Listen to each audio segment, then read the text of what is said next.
On September 11, 2001, two suicide bombers hit targets in New York and Washington, D.C. 19 Al-Qaeda terrorists had hijacked 4 passenger jets. The hijackers intentionally crashed 2 planes into the Twin Towers of the World Trade Center in New York City. Both towers collapsed within 2 hours. The hijackers crashed a 3rd plane into the Pentagon in Arlington, Virginia. When passengers attempted to take control of the 4th plane, United Airlines Flight 93, it crashed into a field near Shanksville, Pennsylvania, preventing it from reaching its intended target in Washington, D.C. The attackers touched the hearts of all people in their respective countries as possibility of attacks on government became a reality. Since then, Africa and the rest of the world have never been the same. Chanjo believes Uganda at the time had practically nothing to fear except its own government. But President Museveni's resolve to join the war against the Al-Shabaab has made Uganda prone to attacks. Has made itself a suitable candidate because of a number of exercises that it gets engaged into. For example, the way we got involved in Somalia was inappropriate at the beginning. And two, there are very many questions that have not been answered properly by the Ugandan authorities in the army regarding our operations in Somalia up to today. The world economy was greatly affected till today. The scars are still vivid. Tourism reduced as the social life of most countries changed.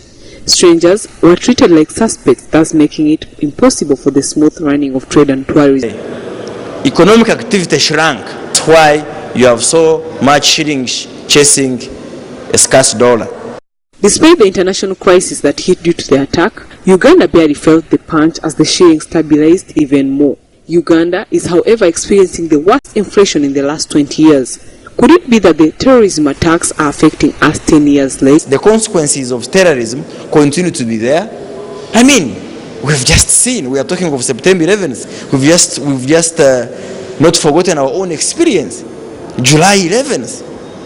I think you can see the coordination and the dates we are together. Even July 11th continues to have an impact on us.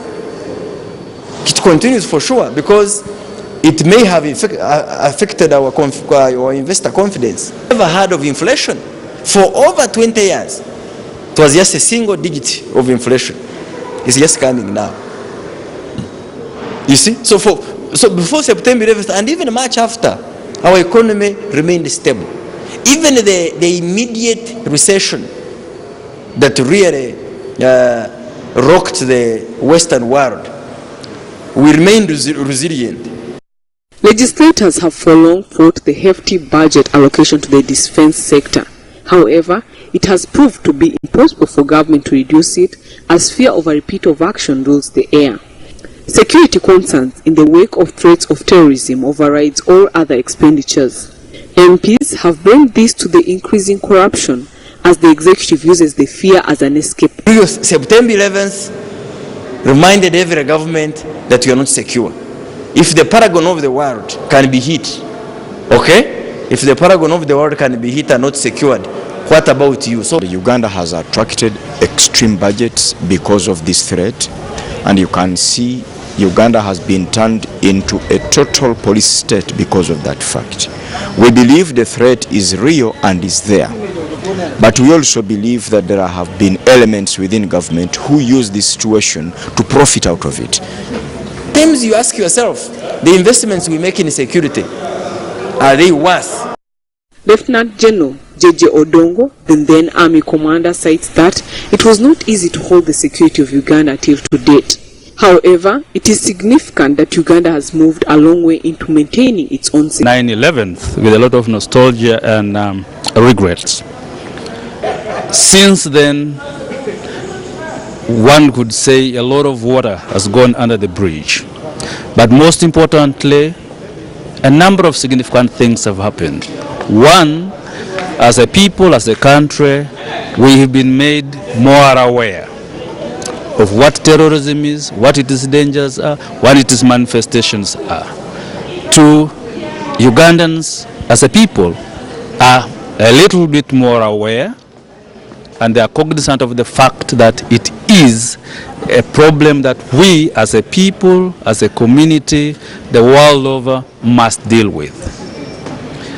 The security forces in particular have since then not only become more aware, but have taken steps to improve their capacity on how to handle terrorism and how to handle threats of terrorism.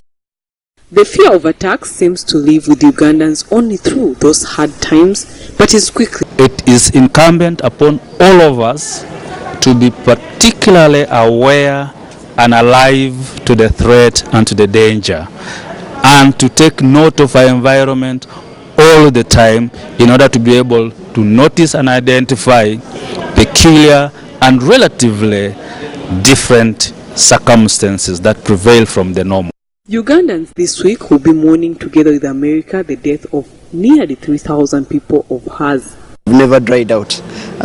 We stand together with the people of America, with the government of Uganda, in praying for the lives and the souls of the people that were lost during the terror attacks. In most people's minds, it began in 1998 with the East African bombings. Then the 2001 September 11 bombing in America came next. But how prone is Uganda to terrorism? And what is the real cause of it? Could we have involved ourselves in issues that didn't concern us? For NBS News, I'm Diajan.